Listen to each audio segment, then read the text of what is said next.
नमस्कार मेरे प्यारे साथियों, मैं डीपी आज एक नए वीडियो के साथ आप लोगों के सामने हूं। जैसा हम लोग जानते हैं कि इस समय एससीओ समिट चल रहा है, संघाई कोऑपरेशन समिट चल रहा है पाकिस्तान के अंदर, और आज उसका पहला दिन था।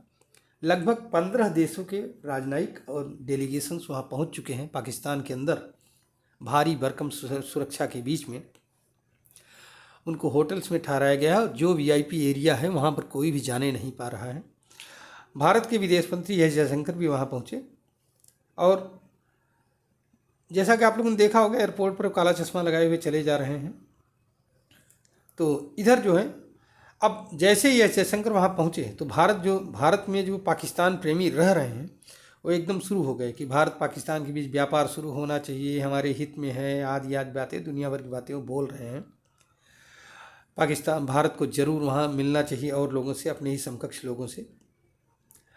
अब वहाँ पर भारत की एक पत्रकार हैं वर्षा दत्त, वो पहुँच चुकी है। उन्होंने नवाज शरीफ और उनकी बेटी मरियम नवाज के साथ बात किया, तो उसमें उन्होंने स्वीकार किया। नवाज शरीफ ने कहा कि भारत को मतलब कि विदेश मंत्री को यहाँ के लोगों से मिलना चाहिए, बातचीत करना चाहिए।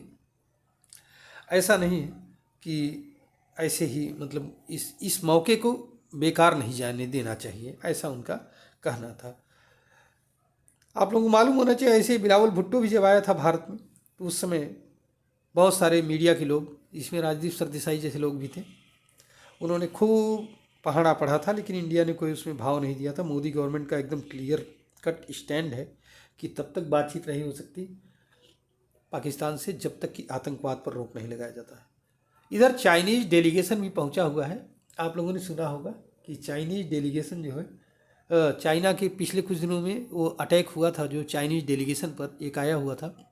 तो आज चाइना के प्राइम मिनिस्टर पहुंचे वहाँ पर, ली चांग नाम है उनका, अपने काफ़ी लंबे चौड़े मतलब कि स्टाफ के साथ, करीब 70 लोग हैं उनके साथ, और उन्होंने ग्वादर इंटरनेशनल एयरपोर्ट का इनाग्रेशन किया। कहाँ से? इस्लामाबाद में बैठ करके। उनकी हिम्मत नहीं पड़ी ग्वादर जाने की, कारण कि बीएलए ने उनको नोटिस जारी कर दिया है, अल्टीमेटम दे दिया है कि 90 दिन के अंदर आप यहाँ से बोरिया बिस्तर समेट लो, और ये 90 दिन दिसंबर में ख़त्म हो जाएगा। उन्होंने कह दिया है कि अगर 90 दिन के अंदर आप नहीं गए तो आपके ऊपर अटैक होना शुरू हो जाएगा। आपको मालूम होना चाहिए कि ये जो बीएलए है, इसको फंडिंग कौन करता है? सीआईए करती है इसको फंडिंग। काहे के लिए?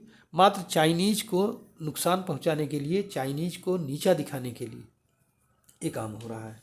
अब चाइना के लिए ये जो ग्वादर है, ये गले की हड्डी बन गया है, न उगलते बन रहा है न गटकते बन रहा है, क्योंकि अगर इससे हटता है तो इंटरनेशनल क्षेत्र में उसकी बेइज्जती होगी, नाक का सवाल है उसके लिए। लेकिन अगर यहाँ पर जाता है तो बीएलए एक्टिव है और उड़ा दे रहा है, वो चाइनीज़ लोगों को गिन गिन करके मार रहा है यहाँ पर। तो ये कुछ स्थिति है। चारों तरफ पूरा एकदम इस्लामाबाद एकदम किलेबंदी की तरह बंद था। इवन लोकल न्यूज़ अगर आप सुनो तो उसमें समझ में आता है कि लोगों को इवन एयरपोर्ट जाने में, रेलवे स्टेशन जाने में भी परेशानी हुई। ऑफ द वे जो लोग थे उनके लिए भी परेशानी हो रही थी।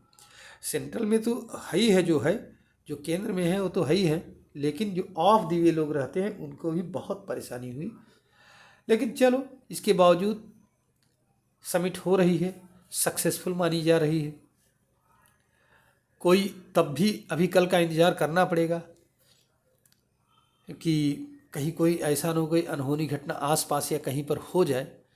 फिलहाल देखते हैं, समाचार का इंतज़ार रहेगा। और समाचार, आज शाम को पाकिस्तान के राष्ट्रपति जो है भोज रखेंगे सारे एससीओ गेस्ट्स के लिए। अभी उसकी न्यूज़ बहुत कम निकल कर के आई है, लेकिन ऐसा माना जा रहा है कि सब कुछ सही होना चाहिए। हालांकि भारत इस समय द्विपक्षीय बातचीत के लिए बिल्कुल तैयार नहीं है, जैसा कि एस जयशंकर की बॉडी लैंग्वेज से भी लग रहा था और उनके मिलने के स्टाइल से भी लग रहा था। चलिए आगे क्या होता है देखते हैं, फिर रिपोर्टिंग करेंगे। कल दूसरा दिन होगा, परसों भी इस पर बातें होंगी। धन्यवाद, नमस्कार, जय हिंद, जय भारत, वंदे मातरम।